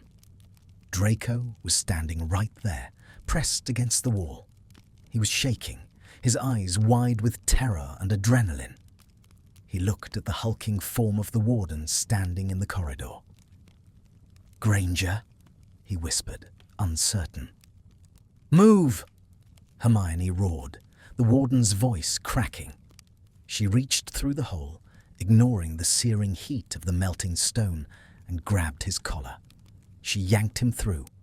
He stumbled, weak and uncoordinated, falling into her chest. The moment he was clear, the ghost second ended. Crack boom. The wards slammed back into place. The slurry on the floor hissed and began to harden instantly. The hole sealed itself with a deafening clap of thunder. Then the sirens started. It wasn't a bell. It was a scream, a magical wail that pierced the eardrums, echoing from every stone in the fortress. Red lights began to flash, bathing the corridor in a blood-colored strobe. "They know," Draco gasped, his legs buckling. He was frailer than she had realized. The adrenaline was the only thing holding him upright. "Let them know," Hermione grunted. She hooked her arm around his waist, hoisting him up. "Run!" They ran. Hermione, in the warden's massive body, was strong. She practically carried Draco, dragging him toward the service stairs at the end of the hall. The elevator was a death trap now. "Stairs!" she shouted over the wailing sirens. They burst into the stairwell just as a spell hit the wall where they had been standing, spraying stone shrapnel. "Intruders in Sector 4. A voice boomed over the magical intercom. "Seal the exits. Release the Dementors to the perimeter." "Dementors," Draco choked out, his face turning ashen. He stumbled, sliding down 2 steps. "Hermione, I can't. The cold." "You can, and you will," she yelled. She didn't have time for sympathy. She grabbed him by the front of his rags and hauled him up. "I did not break into this hellhole for you to give up on the stairs. Move your feet, Malfoy." They climbed. Her lungs burned. The polyjuice was beginning to wear off. She felt a sickening cramp in her stomach as her height shrank by an inch. The transformation back would be painful and incapacitating if it happened now. They burst out onto the dock level. The storm had intensified. Rain lashed at them horizontally, mixing with the sleet. The wind was deafening, but worse than the wind was the cold. It came rolling off the sea like a fog, a thick, unnatural grey mist. The Dementors, dozens of them, gliding down from the upper towers, drawn by the alarm, drawn by the feast of emotions. Draco froze. He paralyzed completely, his eyes rolling back in his head. The trauma was too deep. His mind was shutting down to protect itself. "No!" Hermione screamed. She raised the warden's heavy wand. She couldn't cast a Patronus, not while she was dark magic and polyjuice, not while she was an imposter. She pointed the wand at the walkway bridge ahead of them. "Confringo!" The bridge exploded. The stone shattered, sending a cloud of debris into the path of the gliding wraiths. It wouldn't stop them, but it confused them. "Draco, look at me!" She slapped his face, hard. The sound cracked through the storm. His head snapped to the side. He blinked, the glaze clearing for a second. The boat, she pointed. It's right there. 10 yards. Run. He looked at the boat. He looked at the swarm of Dementors descending. He looked at her, this strange, shrinking man with Hermione Granger's eyes. He screamed, a sound of pure primal defiance, and he ran. They sprinted across the slick metal grating. Spells began to rain down from the upper ramparts. Green and red jets of light fizzed into the water around them. A stunning spell clipped Hermione's shoulder, spinning her around, but the heavy coat absorbed the worst of it. They threw themselves into the skiff. Hermione slammed her hand onto the console. Go! The boat surged, the engine roaring. The force of the acceleration threw them to the deck. They sped away from the dock, the prow lifting high out of the water. But they weren't safe yet. The barrier! Draco shouted, pointing ahead. A shimmering dome of purple light was rising from the water, encircling the island. The lockdown seal. If it closed over them, they would be trapped inside with the Dementors. The boat was fast, but the dome was closing faster. Hermione looked at the controls. There was a lever marked overdrive, emergency only. She didn't hesitate. She grabbed the lever and yanked it down. The boat screamed. The magical engine whined at a pitch that shattered the glass on the dials. The vessel leaped forward, skimming the tops of the waves.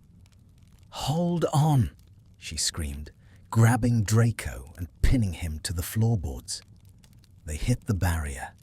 It felt like hitting a wall of electrified water. The air crackled. The boat shuddered violently, the wood groaning as the protective magics fought the containment field.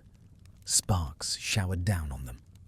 Hermione felt her skin searing, the polyjuice finally failing under the magical stress. Her body contorted. Her bones snapped and shrank. The warden's heavy coat swallowed her as she reverted to her own form, screaming in agony. Then, pop. They punched through. The resistance vanished. The boat slammed back into the water, skipping uncontrollably across the waves, putting distance between them and the prison. Hermione lay on the deck, gasping, her body trembling from the transformation shock. She was herself again, small, wet, terrified. Draco crawled over to her. He was soaked, shivering so hard his teeth chattered audibly, but he was alive. He looked back at Azkaban. The fortress was a silhouette against the storm, lit by the red flashing lights of the alarm. The dome had closed, sealing the Dementors inside. They were out. We did it," Draco wheezed, staring at the receding island. He looked at his hands, as if checking they were still there. "Not yet," Hermione gasped, sitting up. She checked the horizon. Dawn was still hours away, but they couldn't stay on the boat. The Ministry could track the skiff. "We have to ditch the boat," she said, her voice shaking. "We have to apparate before they get the tracking charms locked on." She grabbed his arm. He flinched, then gripped her back. His skin was freezing, but his grip was iron. "I don't have a wand," he said. "I can't side along you. I'm too weak." "I have you," she said. She pulled the second wand, the unregistered one, from the pocket of the oversized coat she was drowning in. She stood up, balancing on the swaying deck. The sea was wild, the wind tearing at them. "Where are we going?" Draco asked. He looked at her with a trust that terrified her. He was putting his life in her hands, completely and irrevocably. Hermione looked him in the eye. The rain plastered her hair to her face. She felt wild. She felt dangerous. "Somewhere they can't find us," she said. She wrapped her arm around his waist, pulling him tight against her. She could feel every rib. She could feel his heart hammering against her own. "Hold your breath," she whispered. She turned on her heel. The world twisted. The boat, the sea, the storm. It all vanished into the crushing pressure of apparition. But this wasn't a normal jump. They were exhausted, magical reserves depleted, carrying the weight of the wards they had just broken. The darkness pressed in. It felt like being squeezed through a tube that was too small. Hermione felt Draco's grip slacken. "No," she thought fiercely. "I am not losing you now." She poured her will into the spell, burning her own life force to keep them bound together. They slammed into solid ground. It wasn't a graceful landing. They crashed. Hermione hit the floor hard, the air knocked out of her. Draco landed on top of her, a dead weight. Silence. No sirens. No wind. No dementors.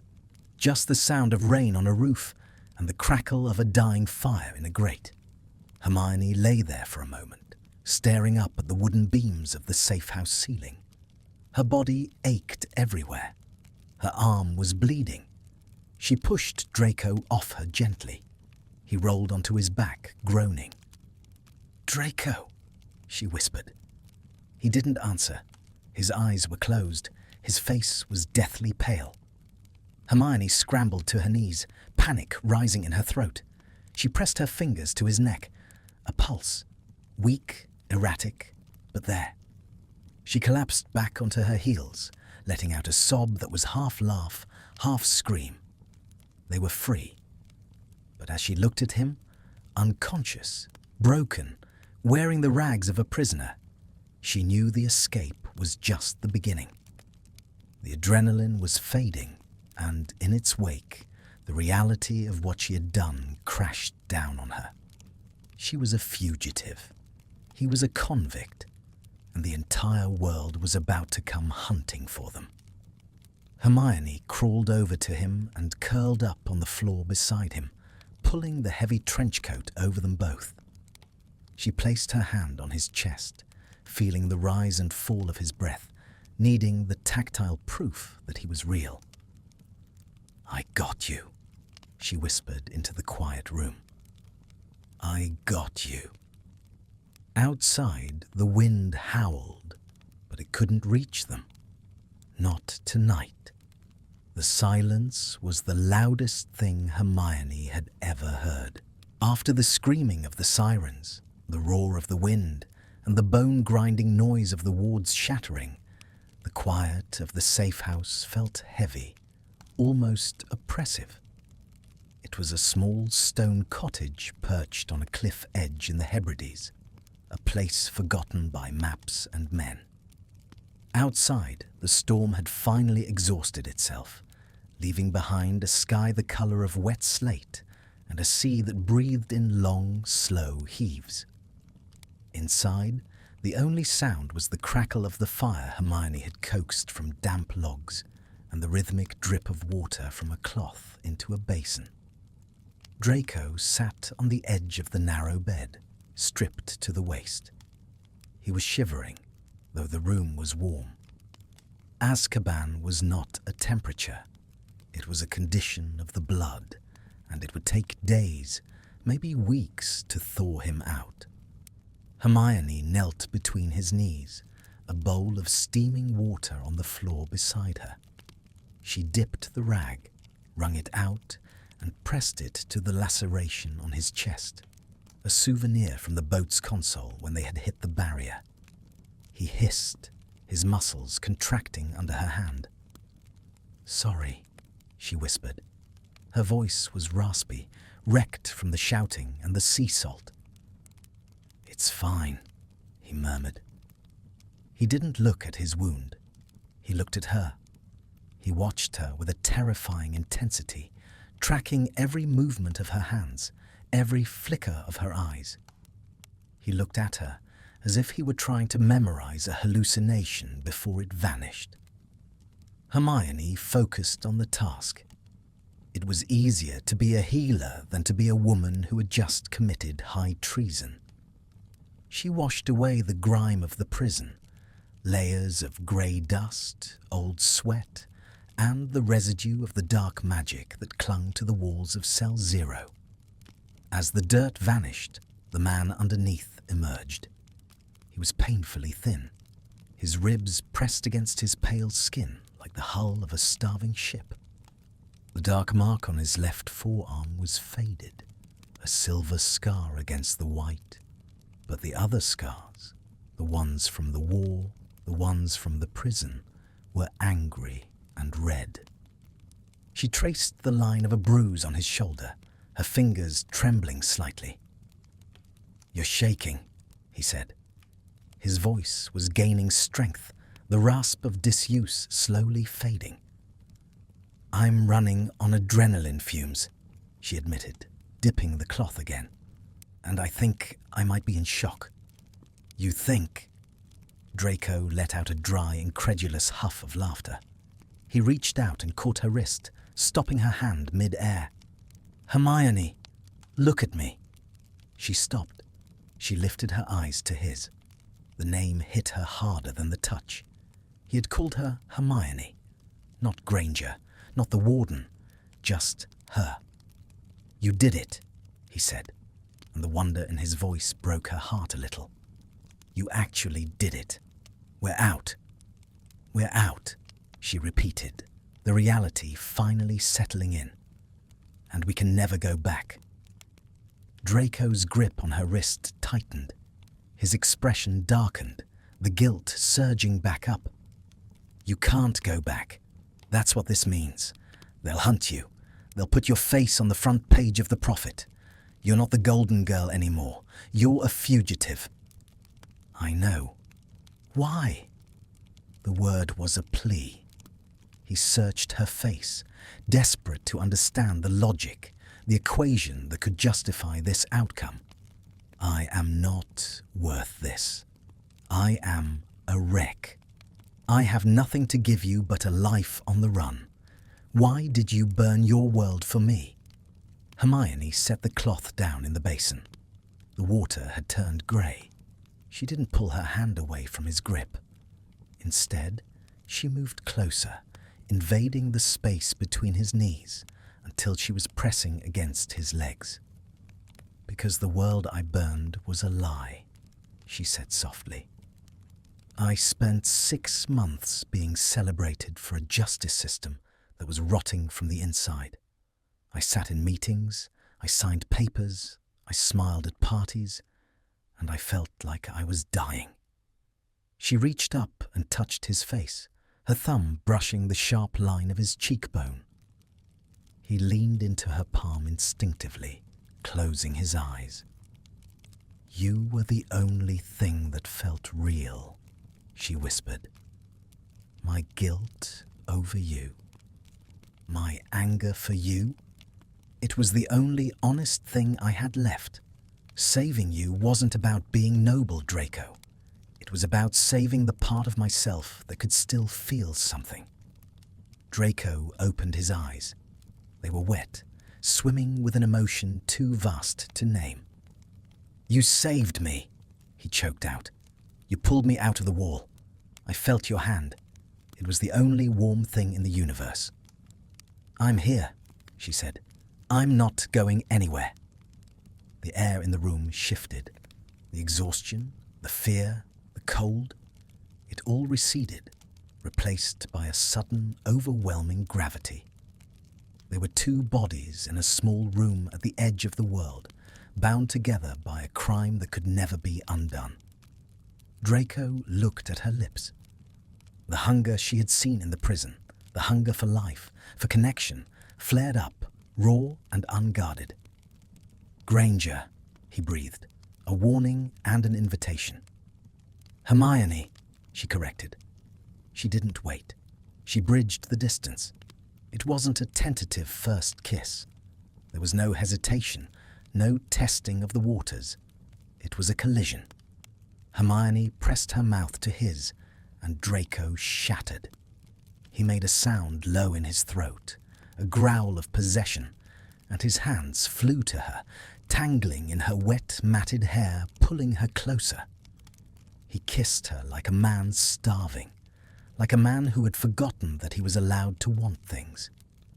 His lips were chapped, tasting of salt and blood, but to Hermione they tasted like life.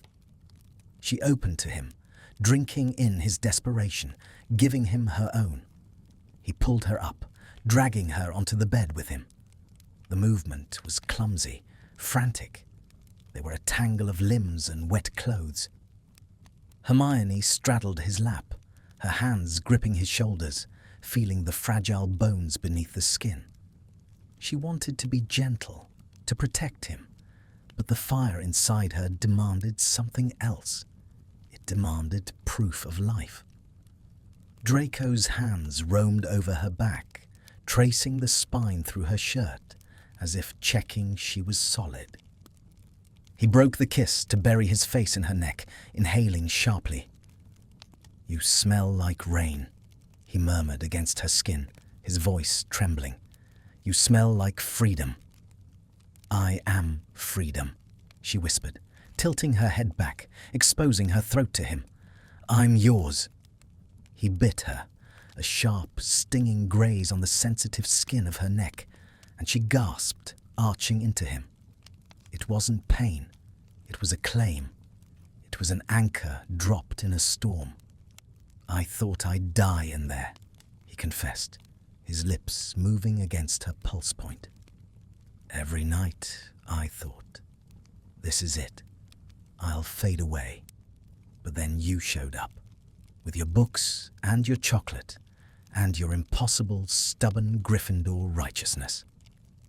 He pulled back to look at her, his hands framing her face. His thumbs brushed away a tear she hadn't realized had fallen. "I don't know how to be this," he said, his vulnerability stark and open. "I don't know how to be the man you deserve. I'm broken, Hermione." "I don't need you to be whole," she said fiercely, gripping his wrists. "I just need you to be here. We'll fix the rest. We have time now. We have all the time in the world." Draco stared at her, and slowly the shadow in his eyes began to lift. A small, crooked smile touched his lips, the first real smile she'd seen in years. "All the time in the world," he repeated, testing the weight of the words. He kissed her again, and this time it was different. It was slower, deeper. It was a seal on a pact. The frantic energy of the escape melted into a heavy, languid heat. Hermione felt the tension leave his body, felt him finally, truly surrender to the fact that he was safe. They lay back against the pillows, limbs entwined, the firelight casting long, dancing shadows on the walls. They didn't speak. There were no words left, and none were needed. The silence that filled the room now wasn't oppressive. It was companionable. It was the silence of peace. Hours later, the light changed. Hermione woke to the feeling of cold air. She was wrapped in the quilt, but the space beside her was empty. Panic flared for a microsecond, a reflex, before she saw him. Draco was standing by the window. He was wearing a thick woolen jumper he must have found in the wardrobe, looking out at the dawn. Hermione sat up, pulling the quilt around her shoulders. She walked across the wooden floorboards and stood behind him, wrapping her arms around his waist, pressing her cheek against his back. He covered her hands with his own. He was warm. "Look," he whispered. Hermione looked. The sun was rising over the ocean. It wasn't a cheerful, golden sunrise. It was a fierce, bleeding red that stained the clouds and turned the black water into a churning cauldron of copper and violet. It was violent and beautiful. "They'll come for us," Draco said quietly. He wasn't afraid. He was just stating a fact. Kingsley, the Auras, maybe even Potter. "Let them come," Hermione said, tightening her hold on him. We have the wands. We have the maps. We know the places they don't look. We're outlaws, he mused. We're free, she corrected. Draco turned in her arms.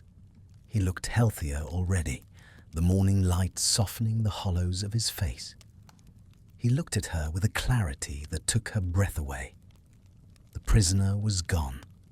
The boy from the manor was gone.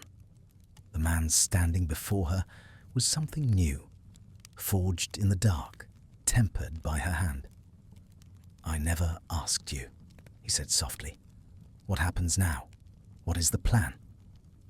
Hermione looked past him, out at the wild open sea. There was no ministry to report to, no schedule to keep, no expectations to meet.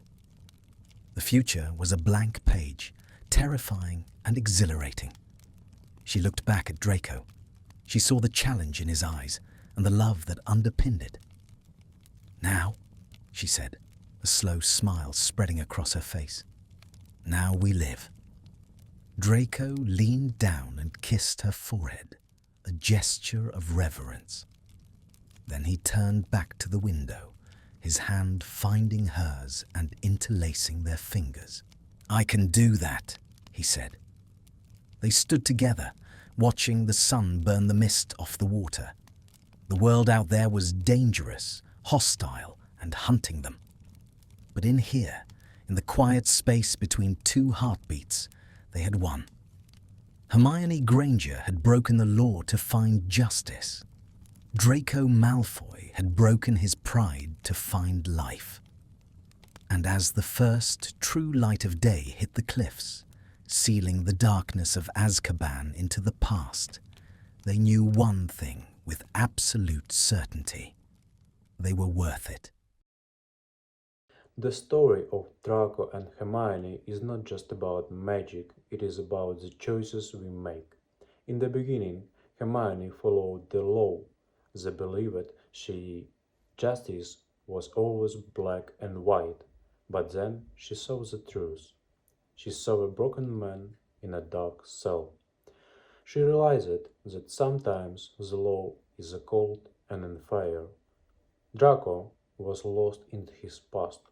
He felt he did not deserve to be saved, but Hermione did not give up on him. She chose mercy over the rules. She risked everything to give him a second chance. This story shows us a powerful lesson.